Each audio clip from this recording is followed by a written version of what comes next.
And then now we're heading to the knocking neighbor murder trial in Florida for defendant Susan Lorincz. We're expecting the state to rest its case today. This case happening in Ocala, Florida. Lorincz says that she shot her neighbor, Ajike Owens, in self-defense after Owens came over banging on her door, very upset. Now, the judge has given Lorincz bail. She's been in custody, though, had been in custody since the shooting taking place last summer, June the 2nd of 2023. So now let's go into to the courtroom. On the stand, we've got the lead case detective. Take a look.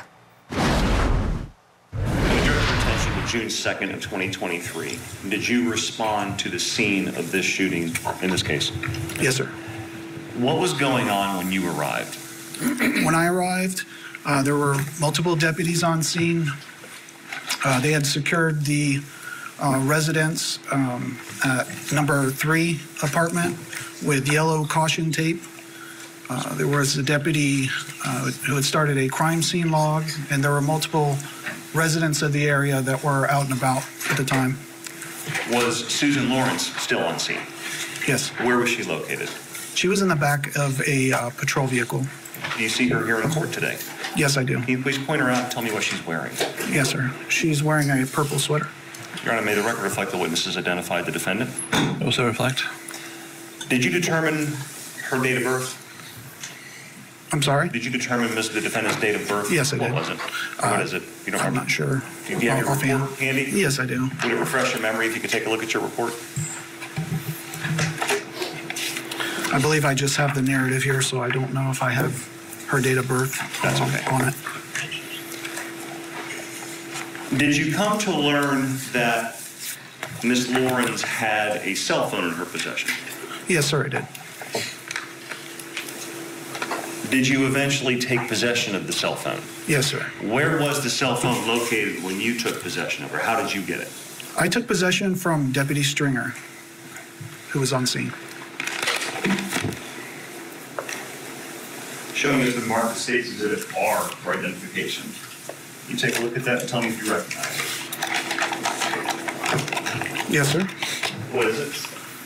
It is a packaging containing an Apple iPhone with my initials. Can you open it up, look inside, Yes, sir. and recognize the contents? All right.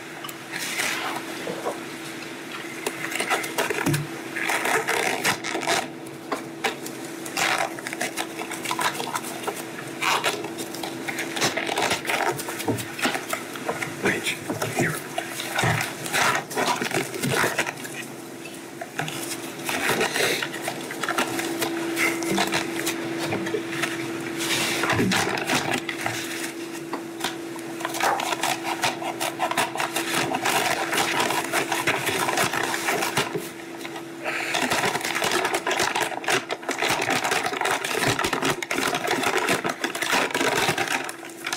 What is it? It's an Apple iPhone that I collected from the scene. Is it the same or substantially the same condition as when you collected it that evening? Yes, sir. It is appeared to They be. would move R into evidence as 18. Any objection? No objection, no. So that objection states R being evidence is number 18. What did you do with the phone after you took possession of it? I took it back to the Marion County Sheriff's Office, where it was placed into a secure digital forensics lab. At some point, was the phone provided to forensic analyst Jesse Newbanks with the Sheriff's Office? Yes, sir. When was that done? Once we responded back to the major crimes unit inside the Sheriff's Office. And what was the purpose of handing the phone over to Jesse Newbanks? I plan to generate a search warrant for the contents of that phone. Okay. And was that search warrant eventually granted, giving you or another individual from the Sheriff's Office the ability to go into that phone and extract data? Yes, sir. Did you have any involvement in that extraction process? No, I did not. I asked you a few minutes ago the defendant's date of birth. If I gave you a copy of the entire report, would that refresh your memory? Yes, sir. Thank you. Thank you.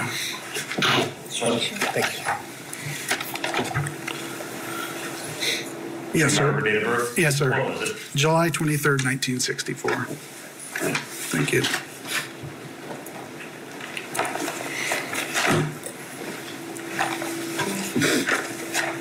At some point, was the defendant transported from the scene to the Marion County Sheriff's Office? Yes. Was she interviewed there? Yes, sir. Where was that interview done? It was conducted at the Major Crimes Unit within the Central Operations Complex of the Sheriff's Office. Who was present during the interview? It was myself and Detective Kip Peterson. And what does Detective Peterson do? At the time, he was a detective within the Major Crimes Unit. Was the defendant under arrest at the time she was being interviewed? No, sir. Was the interview both audio and video recorded? Yes, it was. Was the entire interview audio and video recorded? Yes, sir. Did you read the defendant what are called Miranda warnings prior to asking her any questions about the case? Yes, sir. What are those? Miranda warnings are a set of instructions typically read by law enforcement to someone who's in custody before any questioning, basically making sure that they understand that they are free to not speak with us and to have counsel present before any questioning. Did she agree to waive those rights and provide an interview to you? Yes, sir. Did you force her or threaten you in any way to get her to talk to you? No, sir. Did you promise her anything in order to get her to talk to you? No, sir.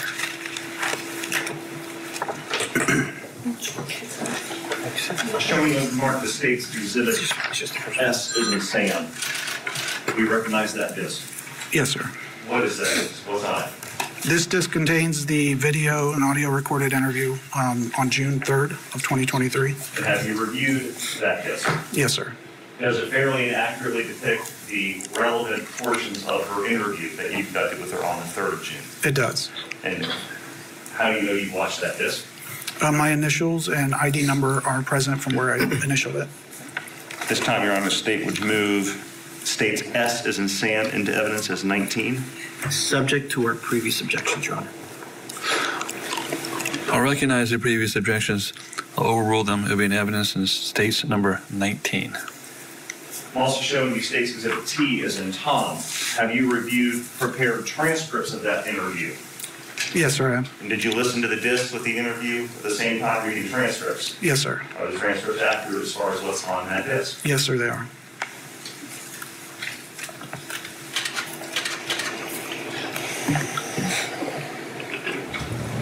All right, here we go. We're going to get to hear the defendant in her own words talk about what happened on that day that she fired that shot at her neighbor, Ajike Owens, and killed her.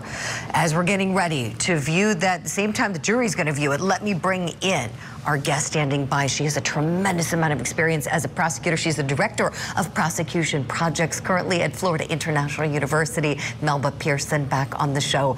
Melba, I know you can't wait for this, like I can't wait, like our viewers can't wait. What are you really going to be listening for? Kind of tell me what you're looking for in the questions and the answers as we go in together here.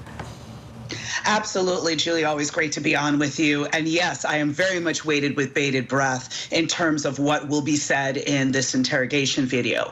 First, I'm looking at her demeanor. That is the top thing that I'll be watching closely. Is she showing any signs of remorse? Is she still showing some residual fear or panic or something along those lines, like, oh my gosh, I was really terrified and, you know, I'm still shaking, I'm still freaked out from this whole experience? Or is she very calm and relaxed, because again, that's going to speak to her state of mind and whether or not she was truly in fear versus if this is just an excuse she's using to commit cold-blooded murder. So there's going to be that aspect. Secondly, I'll be curious to hear how the lead detective and the other folks conducting the interrogation would be leading her. Are they feeding her kind of questions and answers? Are they letting her lay back and sort of giving her rope to hang herself type of situation? Are they just kind of letting her go on with her own narrative and then challenging the aspects that don't make sense later? You know, so what is sort of the cadence of the interview? Because again, that's going to speak to not only her mental state, but the way that she's able to tell the story, because the devil is always in the details. And if her story is not making sense and it defies logic, that is something else that the jury can hold on to in trying to come to a verdict of guilt. So true, Melba, so true. And I love what you said there about the police questions. And I know you've been there as a prosecutor. When you have great questioning, when you have average questioning, when you have terrible questioning, it does make a difference. You're really right. So we're going to watch for that. I'm being told they have it all queued up and ready to go. So let's go in together now. I'm just sitting here because I was freezing. Oh, it is chilly in here, isn't it? Susan? Yes. Hi, I'm Detective Stitt. I'm Detective Peterson. Okay. Can we just get you to slide that chair back over here just a moment? I'm sorry to keep you waiting so long. We just had a lot we had to sort through before we could come and talk to you. So again, I'm Detective Stitt. I'm an investigator here with the Sheriff's Office. Could you give me your spell your name for me? Is it Susan? Susan, S-U-S-A-N. And do you have a middle name? Louise, L-O-U-I-S-E. And your last name? Lawrence, L-O-R-I-N-C as in cat, Z as in zebra. Thank you. And what's your date of birth, Susan? 7/23/64. Okay.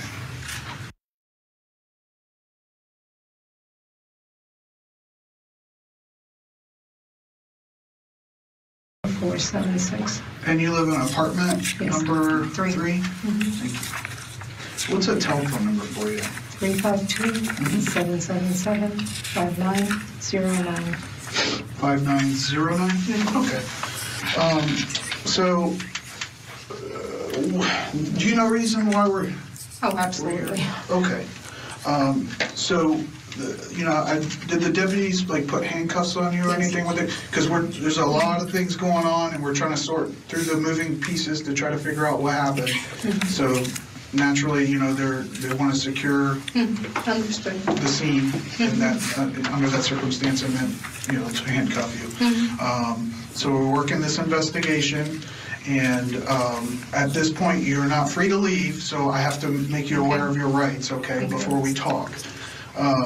So I have to read this to you. You have the right to remain silent. Anything you say can and will be used against you in a court of law. You have the right to talk to a lawyer and have him present with you while you're being questioned. If you cannot afford to hire a lawyer, one will be appointed to represent you before any questioning if you wish. You can decide at any time to execute these rights, not answer any questions or make any statements. Do you understand each of those rights I've explained to you? Yes. Okay. So the reason I'm trying to clarify all the events that happened tonight and to try to, because really I only have, statements from people that were out there, and I would like to get your side of things and try to understand what exactly happened tonight, or last night now, I guess it is. Good clarity. Basically, the neighbors were out there screaming, yelling. The kids were running back and forth. I had a miserable headache. Went inside, laid down. They finally got quiet. I came outside, and the 3 boys were there. I'm like, guys, you're trespassing. Come on, go out of here. Okay, little big kids, because they're all really young. And so you say you came out and they were... I wanted to check my truck. Every time I had my truck on one side, the kids would throw the balls and hit the truck. Okay. So I moved the truck to the other side, then they moved themselves to the other side, and they keep just, Just antagonizing you? Oh, God, horribly. Okay, so when you said that you came outside and they were there, the 3 boys were there, where were they at? Right in front of, that little cove that's Like there. the privacy fence? They were right there. Okay. Right in front. Inside the privacy fence, like No. on your patio or No, outside? they were just right outside. Okay. And I'm like, guys, come on, leave. Because I wanted to check the truck and everything. And then they were like, I'm going to tell my mom. I'm like, go tell your mom. I don't care, And Have you had problems with him before? oh my God, yes. They've been harassing me last week. They came up they were actually in the vestibule, the area. And they were like, wake up, wake up. I was watching TV. I'm like, really, seriously? Because, after a nice long shift, it's just when I want to hear these little run. How long have you lived there? 3 years. 3 years? Okay. And how long have you been having problems with them? Like 2 years. 2 years? Yes, ever since she moved. Is it just those same 3, or do you have problems with any? Does anyone else give you problems? They want to play on that part where Charles Owens and the other part. And I'm like, guys, come on. Which part is that? I'm not sure. I don't know who Charles is. Charles is the landlord. So there's, one of the cops came out and said, oh, it's an open lot. It's not an open lot. It's an abutment of 2 properties. I'm like, guys, come on. Give me some peace. Because in my apartment, there's sliding glass doors, and then I have the 2 bedrooms up front. And because it's an open concept, Just you can hear everything. Sounds travel And it's right through. horrible. And, you know, and I'm like, go play on the other side. We don't want to play on the other side. We want to play over here. I'm like, oh, good gravy, you know. And so they just, every time they see me, they get together and scream and yell. They, And I'm like, they live in the same building? no, none of them live there. I was going to say, one set of kids lives there, but the other sits on the other side. They go play on your side of the road, you know? Come on. Okay, so they were being obnoxious out there tonight, Oh, and they finally got quiet, but then you go outside and the three of them are out there? Yeah, and I didn't want to go any further because he's like, I'm going to kill you, I'm going to kill you. I'm like, in the world. Who said that? Ajike's kids. Okay, so who is it? Ajike, I think her name is. Okay. She actually had thrown a sign at me before. She picked up the no trespassing sign. Like, it's not mine, it's Charles. You know, he doesn't want you guys here. So it's just, you know, she's been in my mailboxes. She sends the kids in the mailboxes. When did she throw a sign at you? I want to say last year, just after I had my neck fused. I'm like, oh, good gravy. What kind of sign? Like one of the ones you buy at the store, like a plastic, like It on the was a fence? metal sign with a little metal, like a real estate sign. It had no trespassing, so it's about that by that. Is it the same one that was out there tonight, or is it different? Okay. They stole that sign. So what happened tonight that led to the conclusion that... Well, that I'm like, kids, go home. So they go home, and then all of a sudden she comes out, and she is just banging on my door. I'm like, go away. I'm not dealing with you tonight. And then she started banging so hard, everything started shaking. And I'm like, you really... you? And she's just banging away. You know, and I'm like, oh, Jesus Christ. And ever since she has actually harmed me, I'm like, it just keeps getting worse and worse. I'm like, I don't know what to do with her. And she banged so hard, it looked like my door was going to fly off. And I panicked. And I was like, oh my gosh, she's really going to kill me this time, you know. And so I don't even actually remember picking up the gun. I just remember shooting. Where do you keep the gun usually? It's in my bedroom. That's where you keep it? Like keep in a cabinet or something, or just like... It's just, I actually keep it in the trash can. Okay. Next to the bed. I know nobody would look in there probably, right? You know, and I didn't think about it, and I'm like, oh my God, and I just started panicking. I really feared for my life. I mean, I'm wreck. You know, I'm not supposed to be getting nervous or anything like this because I have an aneurysm on my left kidney artery.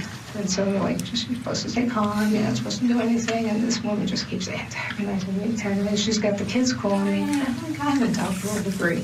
Do not talk to me like I am one of And she's got a lot to say about what happened on June the 2nd, 2023. We're going to hit the pause button. You're not going to miss a minute of this. We'll be right back live next.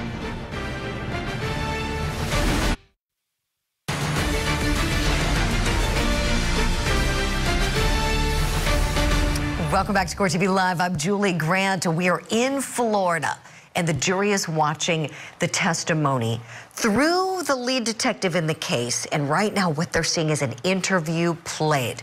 The day of the homicide, the day that Susan Lorincz shot and killed Ajike Owens. And so this is just after she was brought in for questioning, and boy, oh boy, does she want to talk. She just said how she was in fear for her life, and there's so much more. Let's go in now together where we left off. no respect. So Ajike, she came to your door. Oh yeah. And she was... I was like, what the hell? My cat's going to fling it. What was she saying? Was she saying anything?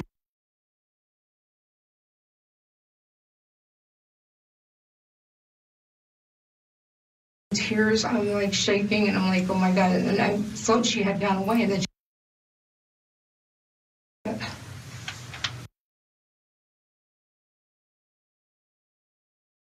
she was trying as hard as she could. And what do you mean? That door was, that door was... Try to push it in, or what? She was just, just trying to push it in, trying to push it in, and I was like, oh my God. You just let you know it's back. Okay.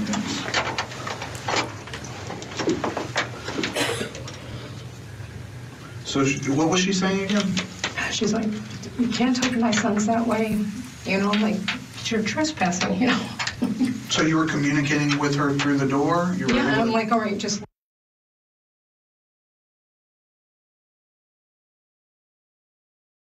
Pounding that door, and I'm like, oh my God. then I got scared, like terrified, scared.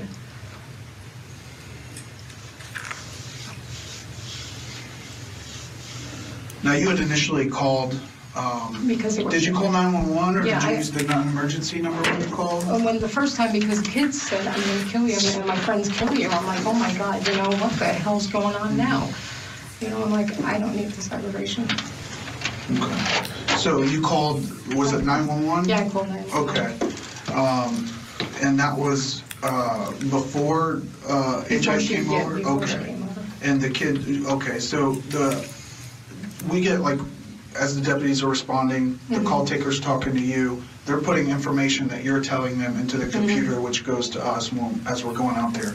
So in that call notes, there's never any mention of you saying that they said that they're going to kill you. It was more or less that they're harassing you, Oh, no, I told the lady that they said they were going to kill me. Okay. No, I was very specific when I spoke. Okay. Now, did you see who was out there at that time?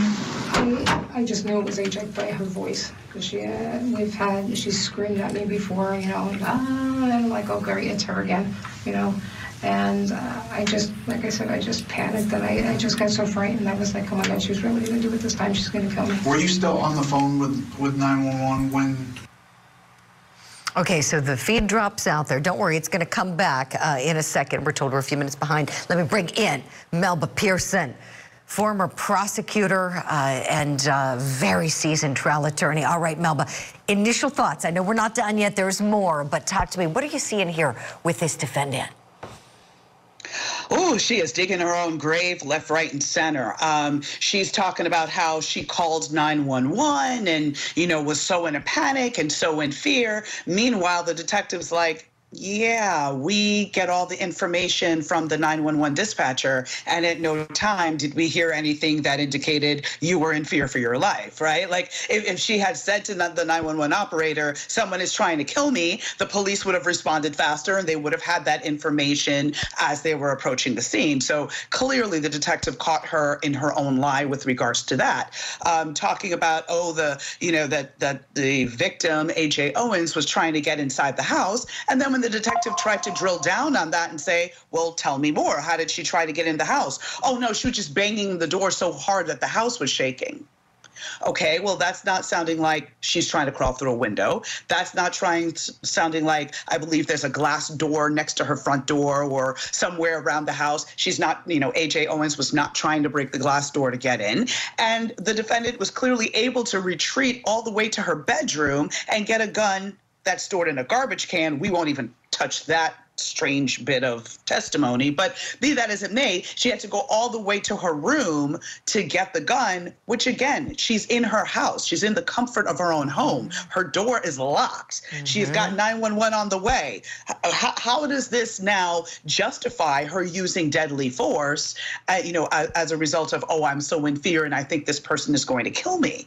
It makes absolutely no sense. So I hope that when the jury sees this, they can see through her foolishness and put her exactly where she belongs, which is under the prison. Really appreciate your analysis, Melba. As you were talking, you were getting me thinking, and I'm thinking about the possibility she would testify. And I guess from, my world of experience, I always think, okay, how would I cross or what would I say? And when you hit on how she goes to her room to get that gun, and in this video, we just heard her say, I was afraid to be at my door. Why didn't you stay in the bedroom? Stay in the bedroom with your gun. Stay in the bedroom with another locked door, so then you'd have 2 layers of locked doors and a firearm to protect you and those first responders who were on the way. I hope they ask her about the gun next, Melba. I want to know if it was loaded or if she took the time to load it ahead of time, because we know that's all time to think, as you know, to think and to put the magazine in and to move forward. Melba, please stand by for more analysis, if you would kindly. We're going to hit a break, and then when we come back, that video feed is back up after the dropout. We're going to go back in and hear what more defendant Susan Lorincz has to say.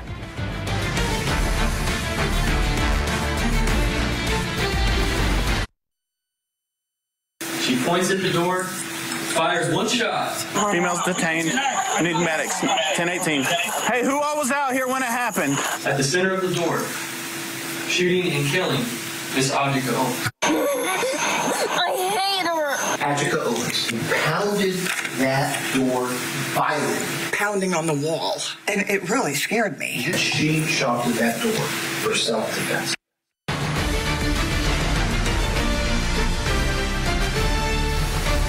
That is the question. We know a homicide happened on June the 3rd of 2023. The question is whether it was justified. The state of Florida says no, it was illegal, an illegal killing. The defense says that Susan Lorincz had to shoot because she was in fear for her life. And right now we're hearing from Susan Lorincz in a video interview that she did with police right after the shooting incident. The feed had dropped out. We're going to go back in. They have repaired it. Now let's watch some more. I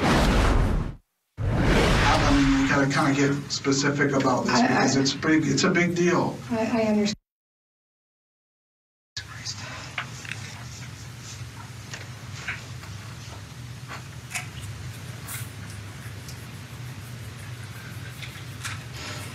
So that's why I say it's important to be specific and honest about everything. So.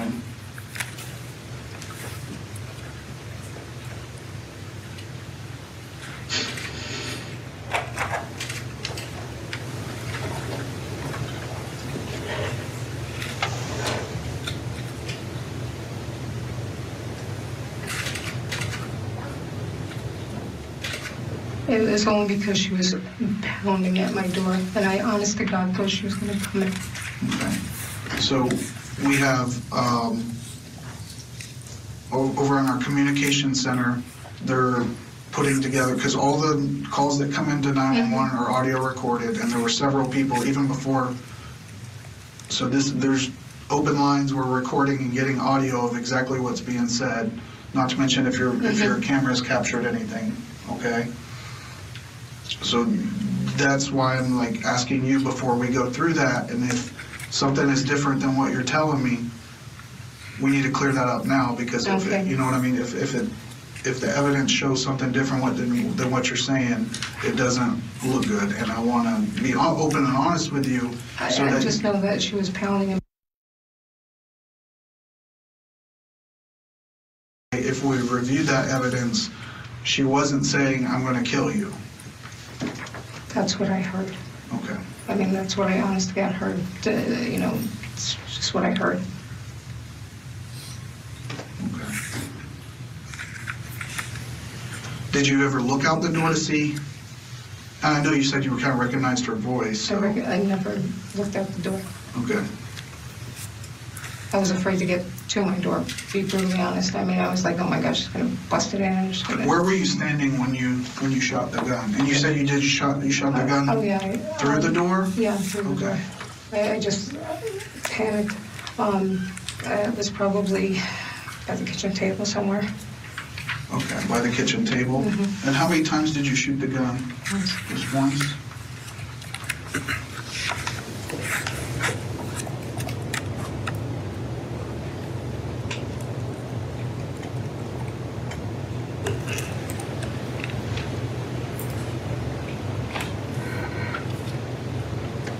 What kind of gun is it?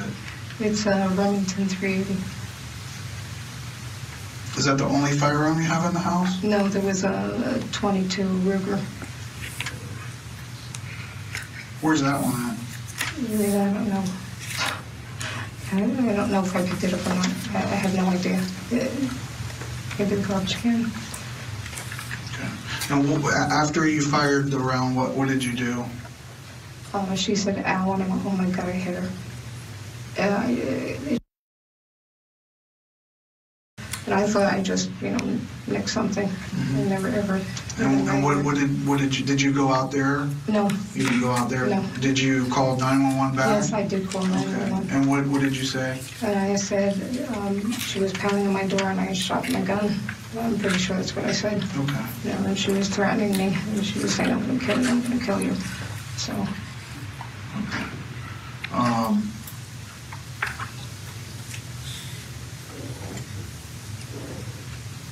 So it's a Remington 380. Mm-hmm. Is it a revolver or a semi-automatic? It's a pistol. Okay. Semi-automatic. What color is the Remington? Black. Black. And that's your firearm? Yes. Okay. So, again, we're trying to, like, get to, there's always two sides, right? Mm-hmm. And when there's the truth is somewhere usually lying in the middle somewhere. And I'm not trying to discredit what you're telling me, and I understand your concerns about, you know, this is your area. You want to be able to be relaxed and not have to worry about all this riffraff, basically, yeah.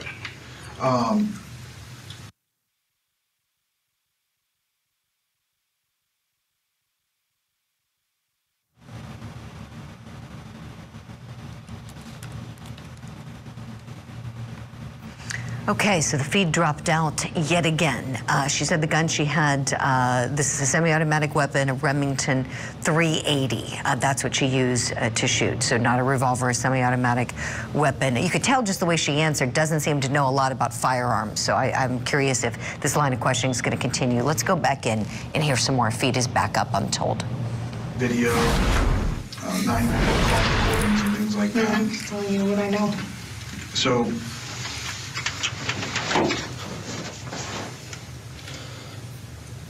is it feasible to say that this is just got to a boiling point for you that you couldn't take it anymore? And because again, if this stuff happened in the past, I get it, but we're talking about a specific event tonight where she didn't make it a point that she was trying to come in. She was trying to get your attention to say, apparently, to stop throwing things at her kids. Whether you actually, I know, listen, kids can lie, I get it. And I'm just saying, whether that actually happened or not, that's what she believed, because that's what she was told by one of her sons. So she was coming over there to, I mean, does that ring a bell of her telling you not to be throwing things? No? What specific words do you recall that she said? I just remember her saying, don't.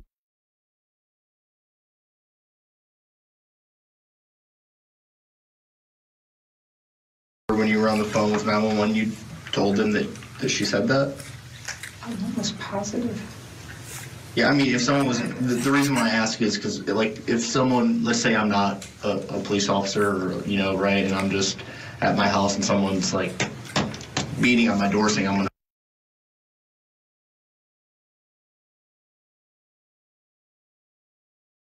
they're gonna kill me. Like, that's a very fear-provoking statement when somebody, you know, if you're in a legitimate fear that someone's gonna come through your door and kill you, if you're already on the phone. I wasn't on the phone, though. I was in the bathroom when she started. You weren't on the phone with 911? No, I was already off the phone with 911. Okay, so she had already maybe made that statement before you even called. Oh, the second time? Anytime. I was going to say the second time, when I called, she had already said it. Okay. So. But the second time you called was after you had fired the gun? Okay. So. And maybe I misunderstood it, because what my understanding was before I had to walk out of the room was that when she was knocking on your door. It wasn't a knock. The way, I understand, you said that it got worse. Like so I'm starting off with no, and then we're gonna get harder. She started off banging on that door, and it was. But during that initial time is when you had said before that she had made the statement that, you know, she was going to kill you. Yes. Okay. I'm sorry, No, it's important that we learn the details, so that way as we gather and collect evidence, the details are what help us piece that together so we can see the big picture, right?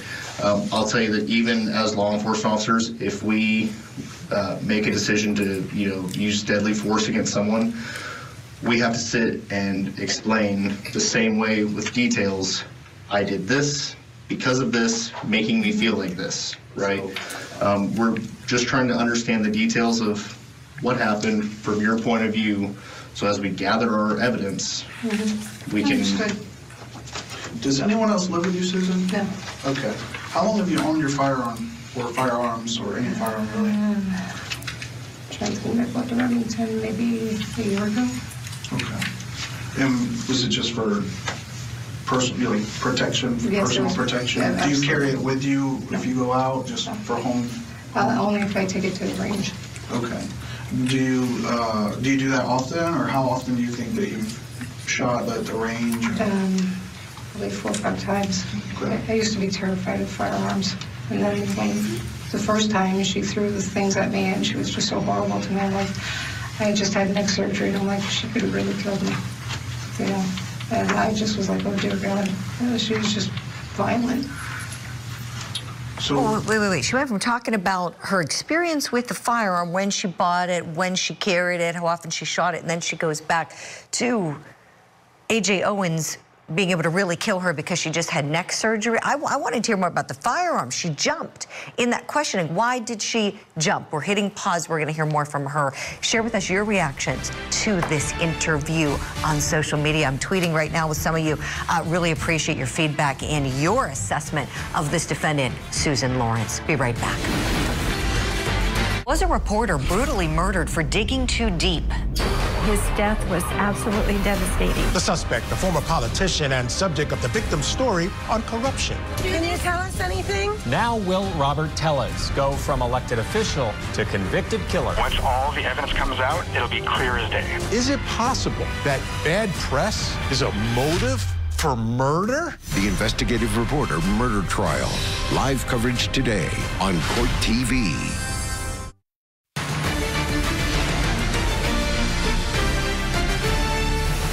Welcome back. I want to give you a quick update on one of our other trials right now. We're expecting closing arguments in the dead in a ditch murder trial for Alec Jones. He's accused of shooting his father, Dennis, and dumping his body in a ditch with the help of his brother, Nathan. These brothers are being tried separately. And on Tuesday, Jones told the court whether he would testify. Are you making this decision freely and voluntarily and intelligently after you've had a right to consult with them about this decision? Yes. And as I understand it, it's your decision to exercise your right to remain silent and not testify. Is that correct? Yes. Are you sure? Yes. Absolutely sure? Absolutely. All right. Thank you, sir. Okay, there we have it. We're going to update you on the case throughout the day here on Court TV. Right now, let's go back to Florida. We're watching that interview that the defendant did. It was videotaped. She did it with police right after she shot and killed her neighbor, Ajike Owens. Let's go back in where we left off.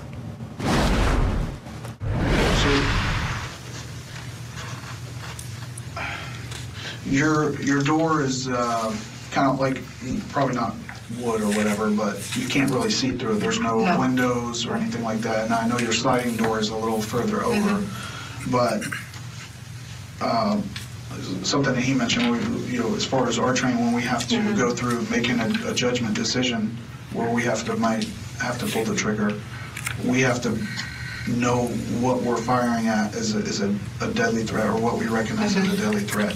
So my question is, how do you know what you're firing at when you're firing through a door that you can't see through, when you don't know if there's also a child outside standing there?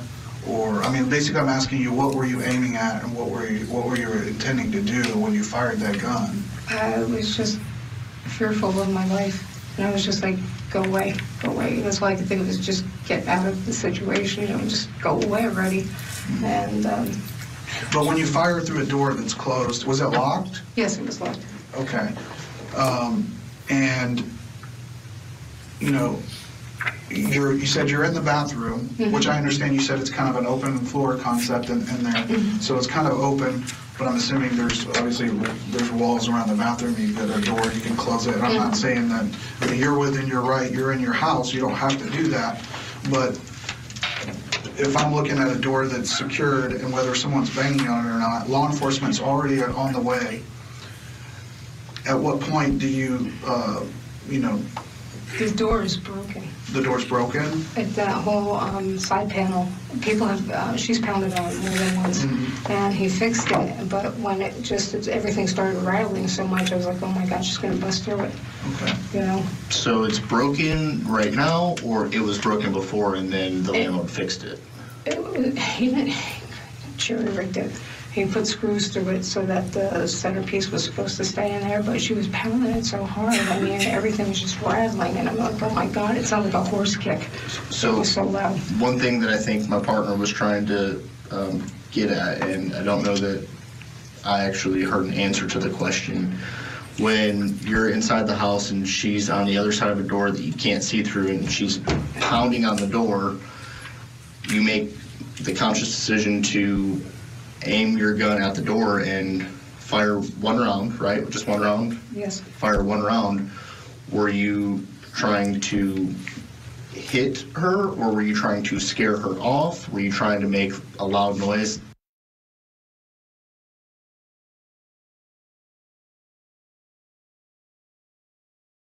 I thought I hit really high, you know, I was just like, kind of, you know, this is the first time I ever really used it, where I was, you know, like... Not on a paper target. Exactly. I was like, oh my God. So I was shaking. I mean, I was just so distraught at that point in time. I'm like, oh my God, she's really going to come to my house. And I was just like, all I could think is go away, go away, go away, go away. Did you mean to, were you aiming for the door? All right, we're going to hit the pause button right here. You're going to see all of this, all of her answers. We're approaching the top of the hour. I want to bring back in our guest legal analyst, attorney Melba Pearson. Melba, as you're watching this, I want to bring this back to the victim. You are so mindful for victims. You do a tremendous amount of victims advocacy work, and I've just learned that you've actually been working on this case in justice for Ajike Owens. So I wanted to ask you about that, please, and end the hour with a focus on her. Absolutely. So I've had the privilege of volunteering with the family, just volunteering my services because of this horrible tragedy. The fact that Ajike Owens was a young woman with a beautiful future ahead of her, 4 kids that she loved, a community that loved her. Over 1,000 people showed up at her funeral, which tells you how loved and how respected she was. And for her to die in this manner, for a mother to have to bury her child, for a child to have to hear that heartbreaking statement that mommy's never coming back home, and having to grapple with that, having to have to navigate life without a mom, it's just heartbreaking to me. And I just want everyone to keep her family and her in your thoughts and prayers. And again, you know, with the hope that justice is fully done and this defendant is held accountable for her reckless, evil, and disgusting actions. Melba, thank you for sharing all of that. And for anyone who might have missed opening statements this morning, wanted to share that we interviewed Pamela Diaz. As you know, Melba, that is Ajike Owens' mother. She came on the program with their family attorney who's representing them civilly, and we've posted that interview on courttv.com. It was heartbreaking.